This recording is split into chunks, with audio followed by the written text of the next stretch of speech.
శ్రీ సాయినాథాయ నమః. శ్రీ సాయి సచ్చరిత్రము 35వ అధ్యాయము. ఓదీ మహిమ. కాకా మహాజన్ స్నేహితుడు, యజమాని, బాంద్రా అనిద్ర రోగి బాలాజీ పాటిల్ నేవాస్కర్. ఈ అధ్యాయములో కూడా ఊదీ మహిమ వర్ణితము. ఇందులో బాబా 2 విషయములలో పరీక్షింపబడి లోపము లేదని కనుగొనబడట కూడా చెప్పబడినది. బాబాను పరీక్షించు కథలో మొట్టమొదట చెప్పబడును. ఆధ్యాత్మిక విషయములో లేదా సాధనలందు శాఖలు మన అభివృద్ధికి అడ్డుపడను. భగవంతుడు నిరాకారుడును నమ్మువారు భగవంతుడు ఆకారము గలవాడని నమ్మువారిని ఖండించి అది వట్టి భ్రమ ఎనదరు. యోగీశ్వరులు మామూలు మానవులు మాత్రమే కనుక వారికి నమస్కరింపనేలా అందరు. ఇతర శాఖల వారు కూడా ఆక్షేపణ చేయొచ్చు.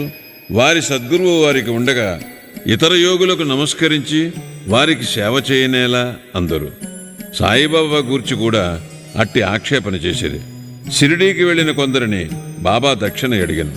యోగులు ఈ ప్రకారముగా ధనము ప్రోగు చేయుట శ్రేయస్కరమా? వారిట్లు ధనము జాగ్రత్త చేసినచో వారి యోగి గుణములెక్కడా అని విమర్శించేది.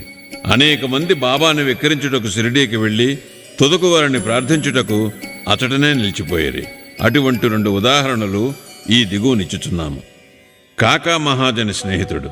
కాకా మహాజని స్నేహితుడు నిరాకారుడగు భగవంతుని ఆరాధించువాడు. విగ్రహారాధనమునకు అతడు విముఖుడు. అతడు ఊరకనే వింతలేవైనా తెలుసుకున్నటకు షిరిడీకి పోవని అంగీకరించాను. కాని బాబాకు నమస్కరించననియు వారికి దక్షిణ ఇవ్వననియూ చెప్పాను. కాకా ఈ షరతులకు ఒప్పుకొనెను. ఇద్దరును శనివారం నాడు రాత్రి బొంబాయి విడిచి ఆ మరుసటి దినము షిరిడీకి చేరేరి. వారి మసీది మెట్లను ఎక్కగానే కొంచెము దూరముననున్న బాబా మహాజని స్నేహితుని మంచి మాటలతో ఆహ్వానించాను. ఆ కంఠధ్వని మిక్కిలి చిత్రముగా నుండెను. ఆ కంఠము అతని తండ్రి కంఠము వలె నుండెను. ఆ కంఠము గతించిన తన తండ్రిని జ్ఞప్తికి తెచ్చాను. శరీరము సంతోషముతో ఉప్పొంగెను. కంఠపు ఆకర్షణ శక్తి ఏమని చెప్పుదును? మిగులు ఆశ్చర్యపడి ఆ స్నేహితుడు ఇది తప్పనిసరిగా మా తండ్రి కంఠమే అనెను.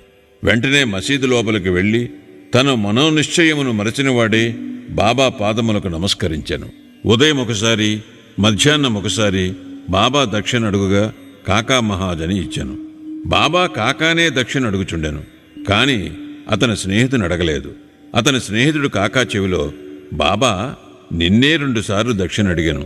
నేను నీతోనే ఉన్నాను, నన్నెందుకు విడిచిపెట్టుచున్నారు అనెను. నీవే బాబాను అడుగుము అని అతడు జవాబిచ్చాను.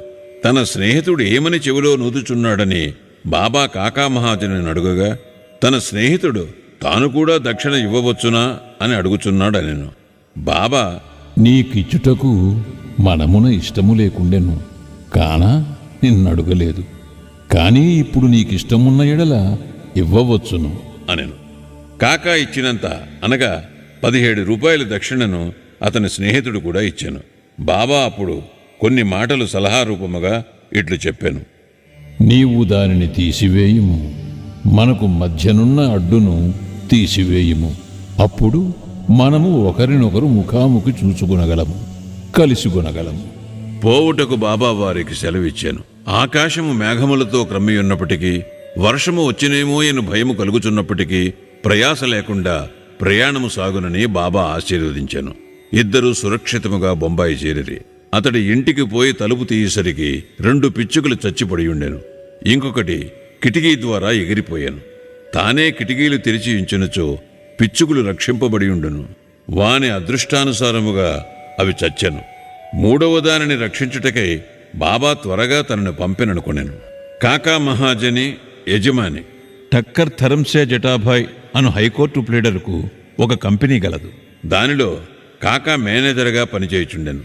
యజమానియు మేనేజరియు అన్యోన్యముగా నుండెడివారు. కాకా షిరిడీకి అనేక సార్లు పోవుట, కొన్ని దినములచట నుండి తిరిగి బాబా అనుమతి పొంది వచ్చుట మొదలుగున్నవి ఠక్కర్కు తెలియను.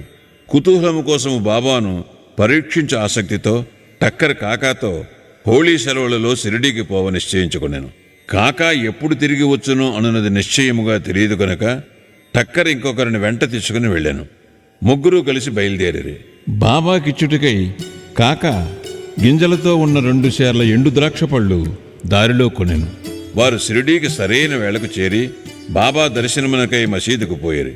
అప్పుడక్కడ బాబాసాహెబ్ తర్కడుండెను. టక్కర్ మీరెందుకు వచ్చిద్దరని తర్కడ్నడిగను.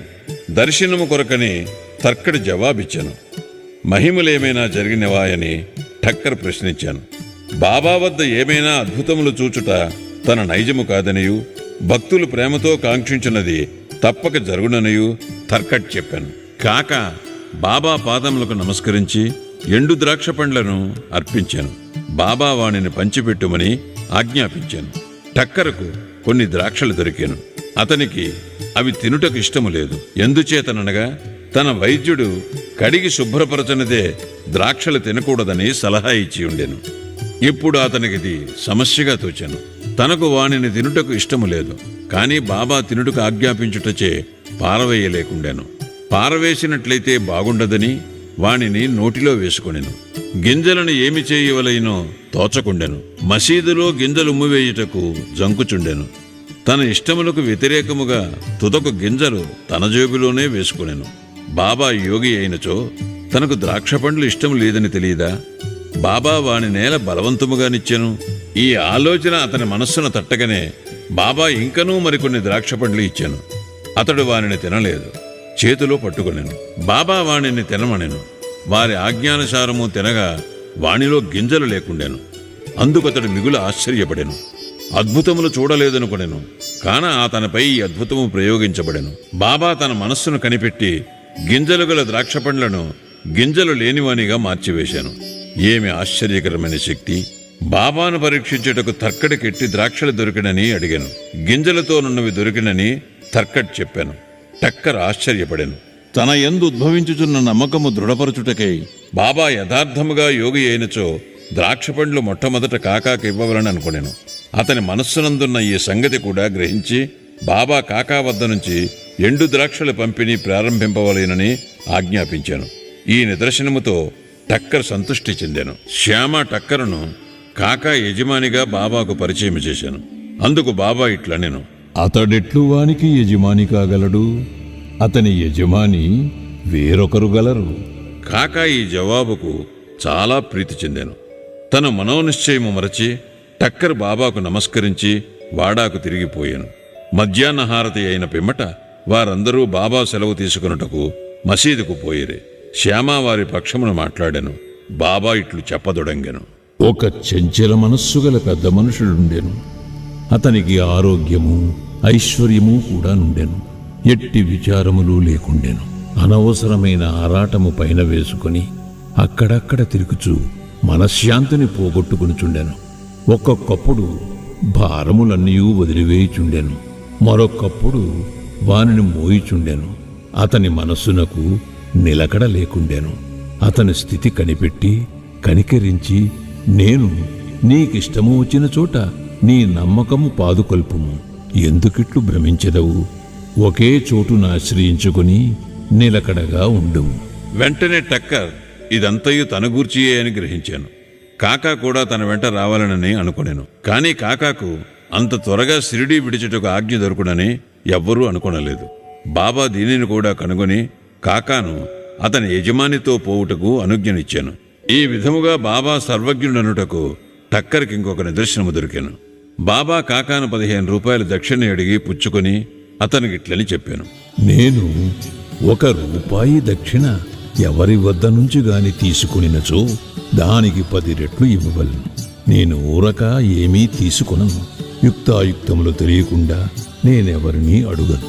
ఫకీరు ఎవరిని చూపునో వారి వద్దనే నేను తీసుకుందును. ఎవరైనా ఫకీరుకు గత జన్మ నుంచి బాకీ ఉన్నచో వాని వద్దనే ధరము పుచ్చుకుందును. దానము చేయువాడిచ్చున్నది ప్రస్తుతము విత్తనములు నాటుట వంటిది. అది మునుముందు గొప్ప పంట అనుభవించుట కొరకే. ధర్మము చేయుటకు ధనము ఉపయోగించవలను. దానిని సొంతమునకు వాడుకొనినా అది వ్యర్థమైపోవును. గత జన్మలో నీవిచ్చియుంటేనే గాని నీవిప్పుడు అనుభవించలేవు. కనుక ధనమును పొందవలను అనినచో దానిని ప్రస్తుతము ఇతరులకిచ్చుటే సరి అయిన మార్గము. దక్షిణ ఇచ్చుచున్నచో వైరాగ్యము పెరుగును. దాని వలన భక్తి జ్ఞానములు కలుగును. 1 రూపాయినిచ్చి 10 రూపాయలు పొందవచ్చును. ఈ మాటలు విని టక్కర్ తన నిశ్చయమును మరచి 15 రూపాయలు బాబా చేతిలో పెట్టాను. షిరిడీకి వచ్చుట మేలైనదనుకున్నాను. ఏలన అతని సంశయములన్నీ తొలగాను. అతడెంతో నేర్చుకున్నాను. అటువంటి వారి విషయములలో బాబా ప్రయోగించే యుక్తి మిక్కిలి అమోఘమైనది. అన్నీ బాబాయే చేయుచున్నను దేనియందు అభిమానముంచలేదు. ఎవరైనను నమస్కరించినను నమస్కరించకపోయినను దక్షిణ ఇచ్చినను ఈయకునను తనకందరూ సమానమే. బాబా ఎవరినీ అవమానించలేదు. తనను పూజించినందుకు బాబా గర్వించేవారు కాదు, తనను పూజించలేదని విచారించేవారు కాదు. వారు ద్వంద్వాతీతులు. నిద్రపట్టని రోగము. బాంద్రా నివాసి కాయస్థ ప్రభుకులమునకు చెందిన ఒక పెద్ద మనుషుడు చాలా కాలం నిద్రపట్టక బాధపడుచుండేవాడు. నిద్రించుటకై నడుము వాల్చగానే గతించిన తన తండ్రి స్వప్నములో కనిపించి తీవ్రముగా తిట్టుచుండెడివాడు. ఇది అతని నిద్రను భంగపరిచి రాత్రి యందు అస్థిరునిగా చేయుచుండెను. ప్రతిరోజూ ఇట్లు జరిగి ఏమి చేయుటకు తోచకుండెను. ఒకనాడతడు బాబా భక్తునితో ఈ విషయం మాట్లాడెను. బాబా ఊదియే దీనిని తప్పనిసరిగా బాగుచేయునని అతడు సలహా ఇచ్చాను. అతడు వానికి కొంత ఊదినిచ్చి ప్రతిరోజు నిద్రించుటకు ముందు కొంచెము నుదుటికి రాసుకుని మిగతా పొట్లమును తల కింద దిండుకు దిగువ పెట్టుకొనమనెను. ఇట్లు చేసిన పిమ్మట సంతోషము ఆశ్చర్యము కలుగునట్లు అతనికి మంచి నిద్ర పట్టాను. ఎట్టి చికాకు లేకుండాను. అతడు సాయిని నిత్యము స్మరించుచుండెను. సాయిబాబా పటమును తెచ్చి గోడపై వ్రేలాడదీశాను. దానిని ప్రతిరోజు పూజించుచుండెను. గురువారము నాడు పూలమాల వేయుచుండెను. నైవేద్యం సమర్పించుచుండెను. పిమ్మట అతని వ్యాధి పూర్తిగా తగ్గిపోయాను. బాలాజీ పాటిల్ నేవాస్కర్. ఇతడు బాబాకు గొప్ప భక్తుడు. ఇతడు ఫలాపేక్ష లేకుండా చాలా మంచి సేవ చేశాను. ఇతడు షిరిడీలో బాబా ఏ ఏ మార్గముల ద్వారా పోవుచుండెనో వానినన్నిటినీ తుడిచి శుభ్రము చేయుచుండెను. అతని అనంతరము ఈ పని రాధాకృష్ణమాయి అతి శుభ్రముగా నెరవేర్చుచుండెను. ఆమె తరువాత అబ్దుల్లా చేయుచుండెను. బాలాజీ ప్రతి సంవత్సరము పంట కోయగానే దానినంతయు తెచ్చి బాబా కర్పితము చేయుచుండెను. అతడు బాబా ఇచ్చిన దానితో తన కుటుంబమును పోషించుకునివాడు. ఈ ప్రకారముగా అతడు చాలా సంవత్సరములు చేశాను. అతని తరువాత అతని కుమారుడు దానిని అవలంబించాను. ఊదీ ప్రభావము. ఒకనాడు బాలాజీ సంవత్సరకం నాడు నేవాస్కర్ కుటుంబము వారు కొంతమంది బంధువులను భోజనముకు పిలిచిరి. భోజన సమయానికి పిలిచిన వారి కంటే 3 రెట్లు బంధువులు వచ్చిరి. నేవాస్కర్ భార్యకు సంశయము కలిగాను. వండిన పదార్థములు వచ్చిన వారికి చాలవనియు కుటుంబ గౌరవమునకు భంగము కలుగుననియు ఆమె భయపడెను. ఆమె అత్తగారు ఓదార్చుచు, భయపడకుము, ఇది మనది కాదు, ఇది సాయి ఆహారమే. అన్ని పాత్రలు గుడ్డలతో పూర్తిగా కప్పివేయము. వానిలో కొంచెము ఊది వేయము. గుడ్డ పూర్తిగా తీయకుండా వడ్డన చేయము. సాయి మనలను కాపాడును అనెను. ఆమె ఈ సలహా ప్రకారమే చేశాను. వచ్చిన వారికి భోజన పదార్థములు సరిపోవటయే కాక ఇంకనూ చాలా మిగిలెను. తీవ్రముగా ప్రార్థించినచో యథాప్రకారము ఫలితమును పొందవచ్చునని ఈ సంఘటనము తెలుపుచున్నది. సాయి పాము వలె కనిపించుట. ఒకనాడు షిరిడీ నివాసి రఘుపాటిల్ నేవాసిలోనున్న బాలాజీ పాటిల్ ఇంటికి వెళ్ళాను. ఆనాడు సాయంకాలము ఒక పాము ఆవుల కొట్టములోనికి బుసకొట్టుచు దూరెను. అందులోని పశువులన్నయూ భయపడి కదలజొచ్చాను. ఇంటిలోని వారందరూ భయపడేరే. కాని బాలాజీ శ్రీ సాయియే ఈ రూపమున వచ్చినని భావించాను. ఏమీయూ భయపడక గిన్నెతో పాలు తెచ్చి సర్పం ముందు పెట్టి ఇట్లనెను, బాబా, ఎందుకు బుసకొట్టుచున్నావు? ఎందులికి ఎలజడి? మమ్ము భయపట్టదలిచితివా? ఈ గిన్నెడు పాలను తీసుకుని నెమ్మదిగా త్రాగుము. ఇట్లనుచు అతడు దాని దగ్గర నిర్భయముగా కూర్చుండెను. ఇంటిలోని తక్కినవారు భయపడరి. వారికి ఏమి చేయుటకు తోచకుండెను. కొద్దిసేపటిలో సర్పము తనంతట తానే మాయమైపోయాను.